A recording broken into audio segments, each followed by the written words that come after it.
വേദനയിലൂടെ കടന്നു പോകുന്ന വ്യക്തികളെ കാണുമ്പോൾ കേൾക്കുമ്പോൾ നമ്മൾ എന്ത് ചെയ്യണം?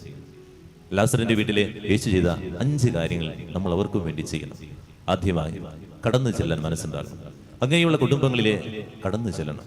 രണ്ടാമതായിട്ട് ആ കുടുംബത്തിൽ ചെന്ന് യേശു ചെയ്ത ഏറ്റവും പ്രധാനപ്പെട്ട ഒരു കാര്യം കണ്ണുനീർ പൊഴിച്ചു എന്നുള്ളതാണ്. അവരുടെ കൂടെ കരയുക. മറ്റെന്തിനേക്കാളും പ്രധാനപ്പെട്ടത് കൂടെ ഇരുന്ന് കരയുക.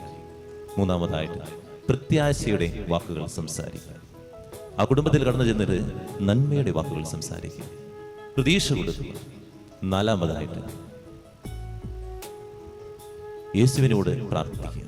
യേശു ചെയ്ത പിതാവിനോട് പ്രാർത്ഥിച്ചു. പ്രാർത്ഥിക്കാനുള്ള മനസ്സുണ്ടാകും. നമുക്കൊന്നും ചെയ്യാൻ പറ്റില്ല, പക്ഷേ പ്രാർത്ഥിക്കാൻ ആ കുടുംബത്തിന് വേണ്ടി. അഞ്ചാമതായിട്ട് നന്മ ചെയ്ത് യേശു. നമുക്ക് ചെയ്യാൻ പറ്റുന്ന നന്മ ആ കുടുംബത്തിന് വേണ്ടി ചെയ്യണം.